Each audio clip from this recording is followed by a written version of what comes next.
Hello guys, welcome back to our channel. Episode ആരംഭിക്കുമ്പോൾ കാണിക്കുന്നത് ശാലിനി ബാലേന്ദ്രൻ്റെ അടുത്ത് പോയിരിക്കുന്നതാണ്.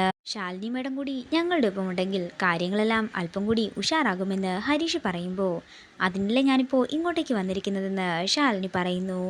അതേസമയം ഇതെല്ലാം ക്യാമറയിൽ പകർത്തുകയാണ് ഒരാൾ മറവിലിരുന്നു കൊണ്ട്. തുടർന്ന് ബാലേന്ദ്രൻ പറയുകയാണ്, അല്ല ശാലിനി, നമ്മൾ തമ്മിലിപ്പോൾ ഒരു സന്ധി സംഭാഷണത്തിലൊക്കെ എത്തിയത് കൊണ്ട് ഞാനൊരു കാര്യം കൂടി പറയട്ടെ. ചൈന കോളനിയുടെ ഫയലുണ്ടല്ലോ, അത് നമുക്ക് ഒന്നുകൂടി റീഓപ്പൺ ചെയ്താലോ? അതൊക്കെ ക്ലോസ് ചെയ്ത ഫയലല്ലേ ബാലേന്ദ്ര എന്ന് ശാലിനി പറയുമ്പോൾ ശാലിനി വിചാരിച്ചാൽ തുറക്കാനാണോ ഇത്ര ബുദ്ധിമുട്ട്? ആ ചൈന കോളനി അങ്ങ് അമിത് ഗ്രൂപ്പുകാർക്ക് വിട്ടുകൊടുത്തിരുന്നെങ്കിൽ ഈ കാര്യങ്ങളൊന്നും ഇത്രയും പ്രശ്നത്തിൽ ആകില്ലായിരുന്നല്ലോ എന്ന് ബാലേന്ദ്രൻ പറയുന്നു. ബാലേന്ദ്രൻ എന്താ പറഞ്ഞു വരുന്നത്, എനിക്കൊന്നും മനസ്സിലാകുന്നില്ലെന്ന് ശാലിനി പറയുമ്പോൾ ബാലേന്ദ്രൻ പറയുകയാണ്, എൻ്റെ ശാലിനിക്ക് ഇതുവരെ എന്താ ഒന്നും മനസ്സിലായിട്ടില്ലേ? ചൈന കോളനി ശാലിനി അമിത് ഗ്രൂപ്പുകാർക്ക് കൊടുത്തില്ല. അതിൻ്റെ വിദ്വേഷമാണ് ഇപ്പോൾ ചൈന കോളനിയിലെ കുട്ടികളെല്ലാം ആശുപത്രിയിൽ കിടക്കുന്നത്. ആ കുട്ടികളുടെ എല്ലാം ആഹാരത്തിൽ വിഷം കലർത്തിയത് അമിത് ഗ്രൂപ്പ് പറഞ്ഞിട്ട് തന്നെയാണ്.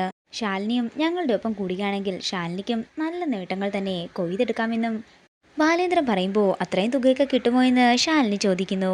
എൻ്റെ ശാലിനിയുടെ ഒരു ഒപ്പിന് എന്തുമാത്രം വില കിട്ടുമെന്ന് ശാലിനിക്ക് അറിയാഞ്ഞിട്ടാ. ശാലിനി ഞങ്ങളുടെ ഒപ്പം നിന്നാൽ മതി, ശാലിനിക്ക് എത്ര കോടി വേണമെങ്കിലും ഞങ്ങൾ വാങ്ങിത്തരാമെന്നും ബാലേന്ദ്രൻ പറയുന്നു. ഇപ്പോൾ ശാലിനി ഞങ്ങളുടെ കൂടെ കൂടിയതിൻ്റെ സന്തോഷത്തിൽ ഞാൻ ഒരെണ്ണം കൂടി കഴിക്കട്ടെ എന്ന് ബാലേന്ദ്രൻ പറയുന്നു. പിന്നെ ശാലിനി കഴിക്കില്ലെന്ന് എനിക്കറിയാം, അതുകൊണ്ടാണ് ഞാൻ നിർബന്ധിക്കാത്തത്. അതിനെന്താ ബാലേന്ദ്ര, ഞാൻ കഴിക്കില്ലെങ്കിൽ എന്താ, ബാലേന്ദ്രന് ഞാൻ വേണമെങ്കിൽ ഒഴിച്ചു തരാം. അത്രയും പറഞ്ഞുകൊണ്ട് ശാലിനി കുപ്പി കയ്യിലെടുക്കുമ്പോൾ ഹരീഷ് പറയുകയാണ്, ബാലേട്ടൻ്റെ ഒരു ഭാഗ്യം നോക്കിക്കേ, കളക്ടറല്ലേ മദ്യം ഒഴിച്ചു കൊടുക്കുന്നത്.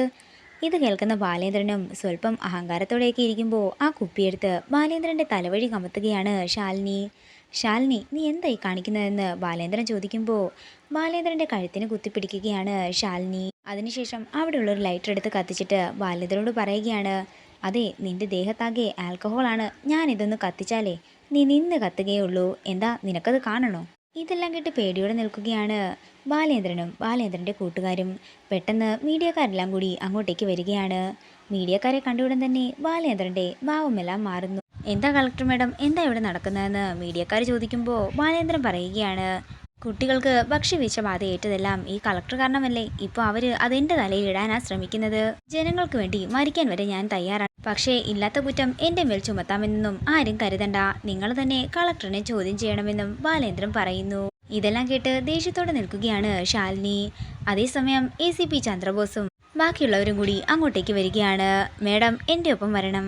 എന്താ കാര്യമെന്ന് ശാലിനി ചോദിക്കുമ്പോൾ ചന്ദ്രബോസ് പറയുകയാണ്, ബാലേന്ദ്രൻ്റെ വീട്ടിൽ അതിക്രമിച്ച് കയറി ബാലേന്ദ്രനെ ഉപദ്രവിക്കാൻ നോക്കിയതാണ് മേഡത്തിൻ്റെ പേരിലുള്ള കേസ്.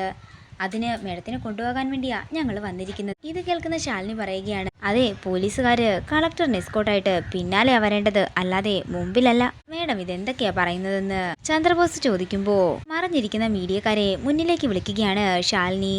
നിങ്ങൾ ഇത്രയും നേരം ഇവിടെ നടന്ന കാര്യങ്ങളൊന്നും അറിയാതെയല്ലേ വന്നത്? എന്നാലേ സി ന്യൂസിൽ എല്ലാം ലൈവായി പബ്ലിഷ് ചെയ്തുകൊണ്ടിരിക്കുകയായിരുന്നു. ഒരു കാര്യം നിങ്ങളും കൂടി ഇതെല്ലാം കാണാൻ പറഞ്ഞുകൊണ്ട് ബാലചന്ദ്രൻ ശാലിനി വന്നപ്പോൾ തൊട്ട് പറഞ്ഞ കാര്യങ്ങളെല്ലാം മീഡിയക്കാരെ കാണിക്കുകയാണ് ശാലിനി. ഇത് കണ്ട് ചന്ദ്രബോസും ബാലേന്ദ്രനും ഞെട്ടലോടെ നിൽക്കുന്നു. ബാലേന്ദ്ര, നീയല്ലേ പറഞ്ഞത് ജനങ്ങൾക്ക് വേണ്ടി മരിക്കാനും നീ തയ്യാറാണെന്ന്? എന്താണെങ്കിലും നീ ഇനി മരിക്കേണ്ട ആവശ്യമൊന്നുമില്ല, നീയെ ജനങ്ങളുടെ മുന്നിൽ ചത്തു കഴിഞ്ഞു. തുടർന്ന് ചന്ദ്രബോസ് ബാലേന്ദ്രനെ അവിടെ നിന്ന് അറസ്റ്റ് ചെയ്തുകൊണ്ട് പോവുകയാണ്. പിന്നീട് കാണിക്കുന്നത് സത്യഭാമയുടെ വീടാണ്. ടെൻഷനോടെ നിൽക്കുന്ന കാർത്തികയാണ് കാണിക്കുന്നത്. അതേസമയം കാർത്തികയ്ക്ക് ഒരു പാഴ്സൽ വരികയാണ്. ആരെ എനിക്ക് പാഴ്സലായി എന്ന് പറഞ്ഞുകൊണ്ട് കവർ തുറന്ന് നോക്കുകയാണ് കാർത്തിക. കവറിലുള്ള ഫോട്ടോസ് എല്ലാം കണ്ട് ഞെട്ടലോടെ നിൽക്കുന്ന കാർത്തികയെ കാണിച്ചുകൊണ്ട് ഇന്നത്തെ എപ്പിസോഡ് ഇവിടെ തീരുകയാണ്. വീഡിയോ ഇഷ്ടമായെങ്കിൽ മറക്കാതെ ലൈക്ക് ചെയ്യുക, ഷെയർ ചെയ്യുക, കമന്റ് ചെയ്യുക. കൂടുതൽ സീരിയൽ അപ്ഡേറ്റ്സിനായി മറക്കാതെ സബ്സ്ക്രൈബ് ചെയ്യുക.